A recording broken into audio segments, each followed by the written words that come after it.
Ayun siya guys, bumibili na. Bumibili pala ako ng stickers from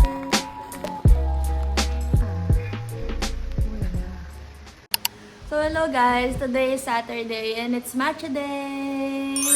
I'm with Yaboy Boy. This is our dog, only dog, Yaboy Boy. Mu yung true name niya, pero tinatawag namin siyang Yaboy Boy. And I don't know why, pero naglalambing siya ngayon kung kailan nag-video ako. But anyway, today is matcha day, going back.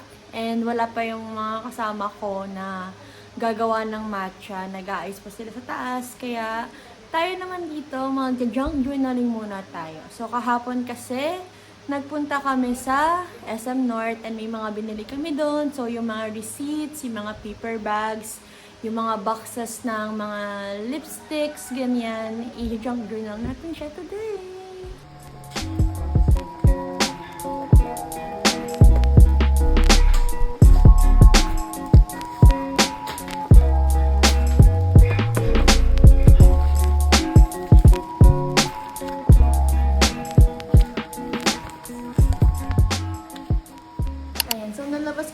Gamit ko for junk journaling. Habang nihintay natin sila, ito muna yung gagawin natin. So, ito yung mga napamili namin kahapon sa SM North. Ito naman yung ilalagay natin sa mini notebook ko. Ito yung mini notebook ko ng mga junks. So, dito ko siya nilalagay ng designs and all. So, may konting problema ako. Actually, hindi siya konti. Medyo malaking problema siya kasi wala akong tape. And tape yung pinaka-importanting gamit ko for junk journaling. So, anong gagawin natin? Wala tayong gagawin ngayon. Ang gagawin lang natin ay magdidikit tayo ng stickers. Kasi bumili nga ako ng stickers from Artwork. Buti na lang bumili ako ng stickers from Artwork kasi kahit pa paano meron tayong malalagay ngayon sa mini notebook natin.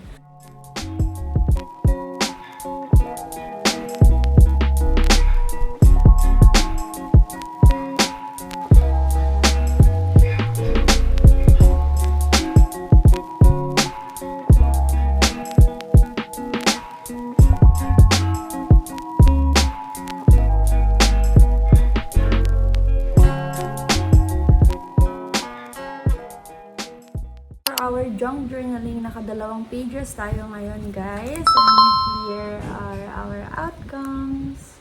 So dito pwede pa ako magdagdag ng mga materials dyan sa mga spaces, pero dahil wala tayong glue, hindi na muna siya gagawin ngayon. So matalang dito sa kabilang page, ayan, okay na siya. Full na yung spaces niya. So, satisfied na ako dyan. So, liligpitin ko na lang yung mga kalat at saka yung mga gamit ko. Tapos, gagawa na tayo ng matcha. Moy, sino inaabangan mo dyan sa taas? Si Ate Rian?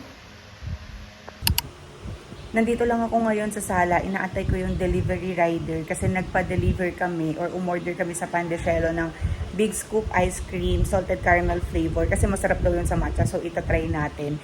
Antayin lang natin yung rider tapos baka pwede na natin gawin yung mga matcha. Thank you, Kuya.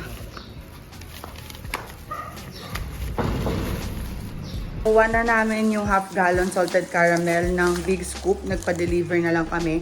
Gagamitin namin to later sa matcha. Pero ilalagay muna natin siya sa freezer. Lagay na natin sa freezer yung ice cream. Kasi hindi pa natin siya magagamit ngayon. Prepare muna natin yung iba. Ayusin ko muna tong bar. Habang si Kyla nagja-junk journal pa doon. Tapos si Rian kasi hindi pa rin tapos. Dito namin lalagay yung mga yelo mamaya. Pero hindi pa rin kami nakakabili ng yelo. Siguro mamaya na. Linisin ko muna to. Ayoko lumabas guys. So, magmamaibatayan na lang kami kasi namibili ng yelo. Bataya! Ay, mataya! Ay, mataya! Ikaw talaga bibili ng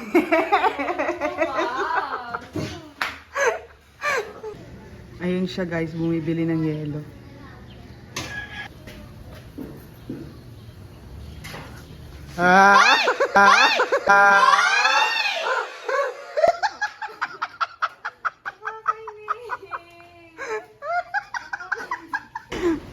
Siya yung bumili ng yelo kasi wala siyang choice. Uy ko! Boy, boy! Tara na! Pasok na tayo, boy, boy! Luluto muna kami ng fries bago kami gumawa ng matcha kasi matutunaw yung yelo. Luluto ako ngayon ng French fries. And super init dito sa labas. Pero peace lang kasi gusto namin.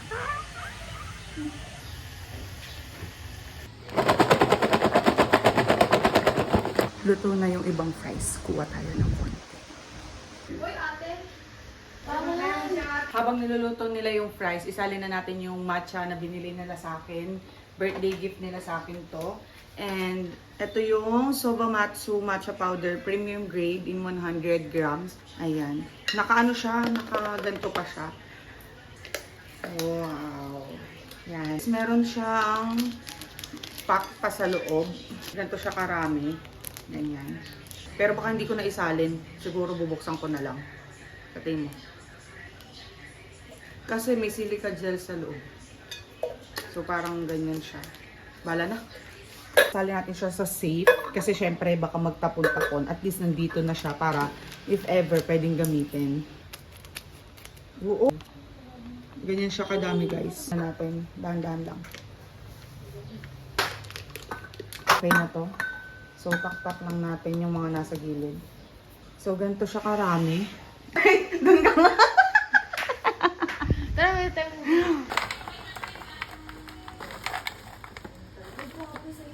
Gawa na tayo ng matcha ngayon kasi matatapos na yung fries. Halos isang salang na lang. Kaya gawan na natin sila ng matcha.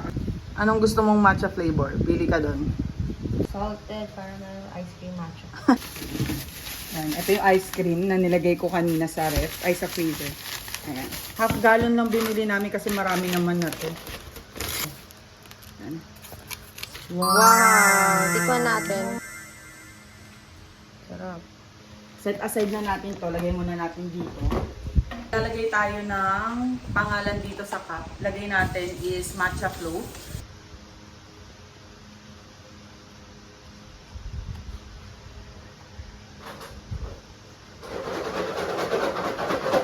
Kami guys. Yung dog, Simo. Pipi. Mo. Ayan guys. Ganyan yung pagka-paste. Bago ko siya lagyan ng tubig pa.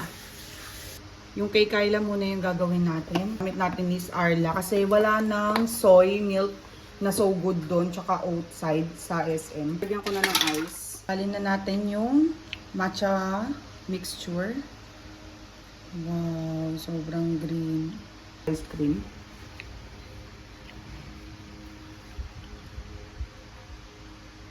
Dalawa. Ito na siya. Yun na yung matcha float ni Kyla. So yun guys, lalagyan ko na po siya ng ice. So ako na yung pinag-ayos ni ate kasi lagay-lagay na lang naman na.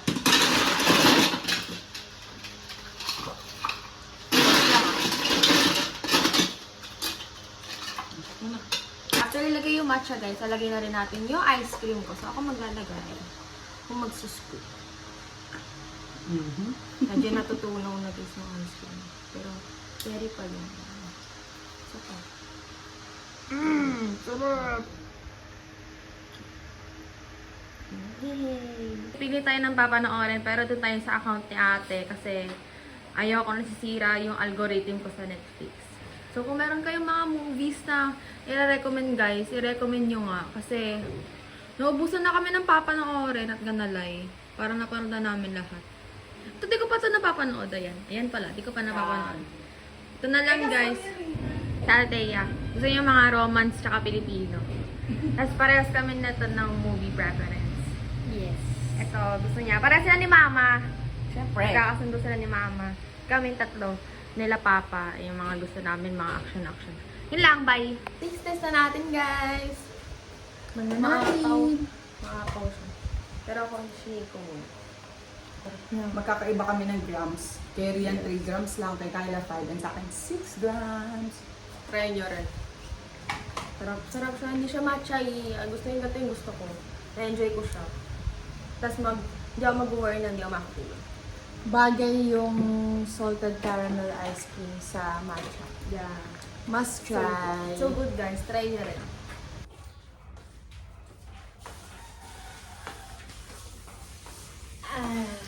Let's watch na guys!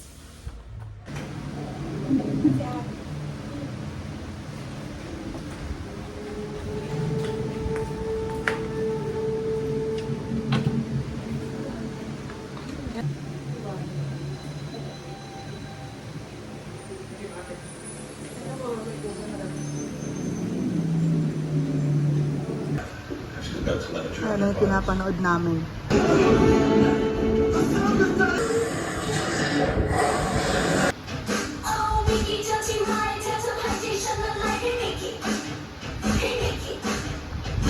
Basta yung pinanood namin.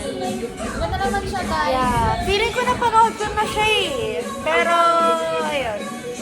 Maganda pa din siya. Familiar siya. Oo, sa akin din. Ganda naman siya guys. Yung isa, di nanood. So, dito na rin nagtatapos yung vlog. Thank you for watching, guys. Bye-bye.